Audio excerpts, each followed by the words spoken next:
সমাজে কোনো সম্মান ইজ্জত কিচ্ছু আপনাদের থাকবে না যদি মা শুধু কষ্ট নিয়ে, যদি আপনাদের 3 ভাইয়ের উপরে কষ্ট নিয়ে যদি সাত চোখটা লাগে। এজন্য আমি আপনাকে যদি আপনাকে হাত ধরি, আমি আপনাদের পায়ে ধরি, আপনাকে 3টা ভাইয়ের পাও আমার আইনা দেন, আমার বুকের মধ্যে নিয়ে আমি ধরে আপনাকে কমো। মা যতদিন বাইচা আছে, মায়েরে ভালোবাসেন, মার হক আদায় করেন। এই বয়সে কিচ্ছু চায় না, একটু যত্ন। এই যত্নটা আপনারা 3 জন, 3 ঘরে 3টা বউ, নাতি, তার এতগুলো মানুষ, তার নসল থেকে আপনারা এতগুলো মানুষ হইলেন, অথচ সে আজকে একা। তার নসল থেকে আপনি হইলেন, আপনাদের বাচ্চা কাচ্চা হইলো, নাতি নাতকর হইলো, আজকে সে একা। তার দেখার মানুষ নাই, ধরার মানুষ নাই, গোসল করানোর মানুষ নাই। মানুষ এই যে কমপ্লেন করলো যে ময়লা আবর্জনায় গন্ধে থাকতে পারে না। এই যদি হয়, আপনাদেরকে আমি বইলা গেলাম, আজকে আপনারা যে কাজটা করছেন বৃদ্ধ বয়সে এই একই কাজ আপনাদের সন্তানরা আপনাদের সাথে করবে। এটা হইলো পৃথিবীর সবচেয়ে বড় বাস্তবতা। এটা মাইনা নিতে হবে, এটা রিয়ালিটি। এজন্য মারে যদি এখন একটু খেদমত করতে পারেন, সন্তানদের থেকে এটা পাবেন, সন্তানরা এটা আপনাদের জন্য করবে। এজন্য মার বিষয়টা আবেগের জায়গা, ভালোবাসার জায়গা। এটা চাপায়া দেওয়ার জিনিস না যে আপনি এতটুকু করবেন, আপনি এতটুকু করবেন, আপনি এতটুকু করবেন। তারপরে উনি যেহেতু মায়ের কাছ থেকে এত বড় একটা সম্পত্তি উনি নিয়ে নিছেন, এখনো যদি চাই আমরা যে মায়ের এটাকে ফেরত আনা, এটা কিন্তু সম্ভব, কারণ তিনি বাইচা আছে। কিন্তু আমরা এই জিনিসটা করলাম না। এই জিনিসটা আমরা সমঝোতার মাধ্যমে, ঠিক আছে সে করছে, সে নিছে, ঠিক আছে তার একটাকে ব্যবস্থা করে আপনাদেরকে আরেক জায়গাতে ব্যবস্থা করে তারপরও থাক, যে নিয়ে নিছে। কিন্তু নিয়ে নেওয়ার পরেও মায়ের প্রতি সেই ভালোবাসা, সেই আবেগটা তারও তো যেমন থাকতে হবে। আপনি নেন নাই বইলা, আপনারও তো মা তো জন্ম তো দিছে, জমি না হয় আপনারা দেয় নাই, জন্ম তো দিছে। আজকে জন্ম দিছে বলেই তো বড় হয়েছেন, বাচ্চা কাচ্চা হয়েছে, হাত পা হয়েছে, কিছু একটা করছেন। আসমান জমিন দুনিয়ার সব আল্লাহ দেখার তৌফিক। শোনেন আমার কথা, শোনেন, এটা আজকে জন্ম দিছে বলে তো আসতে পারছেন, দুনিয়াদারি দেখছেন, ভালো মন্দ পারছেন। উনি জন্মই যদি না দিত, পেটের থেকে বাইরে আর একটা ওষুধ খাইয়ে যদি পেটের মধ্যে মাইরা ফেলাইতো, তাহলে তো পৃথিবী দেখতেন না মিয়া, এই পৃথিবী তো আপনারা দেখতেন না। মা তো পেটে রাখছে 9 মাস 10 মাস তো কষ্ট করছে। এই কষ্টর বদৌলতকে এটা যে সে এইভাবে পইরা থাকবে, একাকিত্ব অবস্থায় পড়ে থাকা, ময়লা আবর্জনায় পড়ে থাকা, এটার নাম কি মা? আমরা তো মারে মাথায় পারলে মন চায় যে মারে মাথায় নিয়ে সারাদিন মায়ের মাথায় নিয়ে ঘুরি, মার পাউডা যেন জমিনে না লাগে, আমরা এটা চাই। আর আপনারা এই 3টা ভাই মাটা এইভাবে কিভাবে ফালায় রাখেন?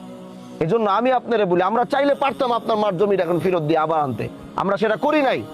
কিন্তু আপনি এটা বুঝতে হবে যে আপনার মার হক, আপনার মার দায়িত্ব জায়গা জমিনের জন্য না। মার শব্দের পর আর কোনো শব্দই থাকে না। জায়গা জমির জন্য তারা ভালোবাসতো, আমরা জায়গা নিচে বলে তারা খাওয়াইতে হবে, বিষয়টা এরকম না। ওইটা মনের জায়গা, ওটা সন্তানের দিলের অবস্থা মায়ের প্রতি। এজন্য আপনি আপনার মার দেখভাল এটা তো করবেনই, তার সাথে আপনারা দুইজন জায়গা জমির ভাগাভাগির জন্য না, মার ঐতিহ্য, মার অস্তিত্ব, মার ভালোবাসা, মার যেখানে স্থান, 3 ভাইয়ের মাকে ওই জায়গায় স্থান দিতে হবে। আমি কি বুঝাইতে পারছি? আপনাদের মাকে 3 জনের ওই স্থানে রাখতে হবে। ও জায়গা নিচে দেখে আপনারা 3 জন মারে হালাই দিবেন, এটা হইতে পারে না। না, এটা এতদিন করলে তাহলে মা পড়ে থাকে কিভাবে? মা ময়লার মধ্যে পড়ে থাকে কিভাবে?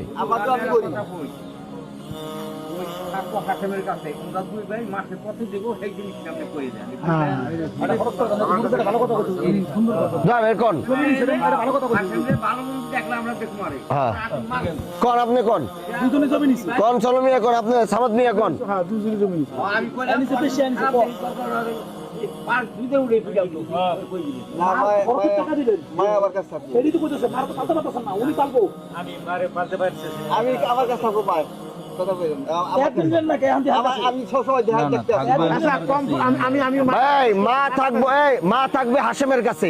আমার কথা শুনেন, মা আপনার কাছেও থাকবে না, আপনার কাছে থাকবে না, মা থাকবে হাশেমের। হাশেম যদি ওর দায়িত্ব নিভাইতে না পারে, তারপরে কার কাছে দেওয়া যায় আমরা আলোচনা সাপেক্ষে দেখবো। আমরা প্রথমবার হাশেম কাছে দিয়ে দিতেছি, হাশেম যদি ব্যর্থ হয় তারপরে কার কাছে দিতে হবে সেটা আমরা করব। এটা আমরা বিবেচনার মাধ্যমে এলাকার সবাই, আমরা এলাকার সবাই তার কাছে খোঁজ খবর রাখবো। এখন হাশেম ভাইয়ের কাছে যে তার মা থাকবে, এখন হাশেম সাহেব নিজে ভ্যান চালায়, উনিও তো কষ্ট করে, তো উনার তো একজন মার, ঠিক আছে তার দায়িত্ব, তার হক সে আদায় করবে। আপনাদের 2 জনের হক মার প্রতি থাইকা যায় না? আপনারা হাশেমের কাছে থাকা অবস্থায় আপনারা 2 জন মায়ের জন্য কি দায়িত্ব পালন করবেন সেটা বলেন। ঠিক আছে, বলেন, এখানেই বলেন, সামাদ সাহেব আপনি বলেন। আপনি কি করবেন আপনার মার জন্য যদি হাশেম সাহেবের কাছে থাকে?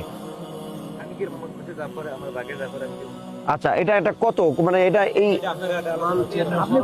চেয়ারম্যান সাহেব আপনি বলেন।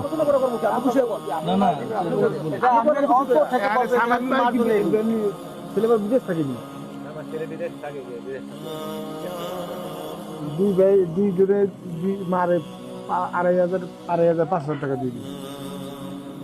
ঠিক আছে, ওষুধ দিয়ে যা চুরি করে দিব, খাওয়া দাওয়া দিয়ে 2,500 টাকা, বেশি টাকা না। না না, আরে মার লিগে তো পারলে কলিজা দিয়ে দিব। 2,500 টাকা কি আবার, কলিজাটা বাই করে দিয়ে দিব, 5,000 টাকা দিয়ে দিব। কলিজা বাই করে দিয়ে দিব। হাসেম তো কইছি এই কথা, আজকে হাসেমের কথা আমি খেয়ে দিচ্ছি। ও বলছে যে আমি পারবো। এই বড় মিয়া সাহেব, কথা বুঝতে পারছেন? 2,500 টাকা আর আপনি 2,500, দুইজনে মাসে 5 তারিখের মধ্যে দুইজনে 5,000 টাকা দিয়ে দিবেন। এই 2,500 দুজন দেওয়ার পরে আপনার ভাগেরটা আপনি দিয়ে, মায়ের যেন 1% কমতি যেন না থাকে।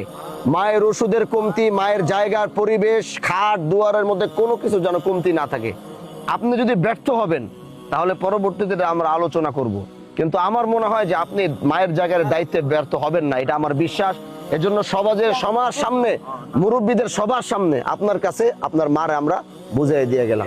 এখন আপনি ওই 3 ভাইরে নিয়ে আমার না ছাড়া হইব না, আসেন এই 3 ভাই উঠেন, এই 3 ভাই আহেন আমার কাছে। সামার সাহেব এদিকে দাঁড়ান, এদিকে আসেন, শোনেন 3টা ভাই, আল্লাহ কখন ডাক দিব আপনাকে আগে আমিও যেতে পারি, কিন্তু আপনারা কোন সময় যাবেন গিয়া, কে আগে যাব কিচ্ছু জানি না। হয় আপনি বয়সে বড় দেখে হাসেম আগে যেতে পারে, নাহলে সামাদ ভাই আগে যাবো, যে কোনো একজন যাবো গিয়ে।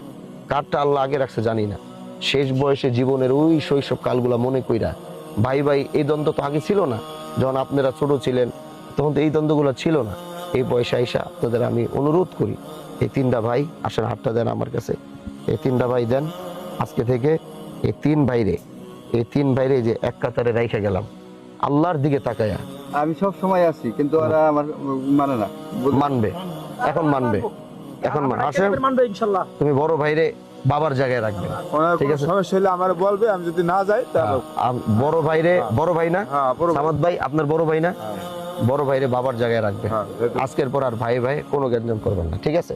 আহেন এদিকে, আহেন 3জন একসাথে আহেন, ঠিক আছে? ইনশাআল্লাহ না, আপনি বড় ভাইয়ের জায়গায় রাখবেন। আজকে কোনো অভিযোগ দরকার নেই, আমারে কইবেন, আমি সমাধান করবো। তাও আপনারা 3 ভাই মিল মহব্বতের সাথে থাকবেন, ঠিক আছে? ইনশাআল্লাহ। সামার সাহেব কি বলছে? ইনশাআল্লাহ, ঠিক আছে?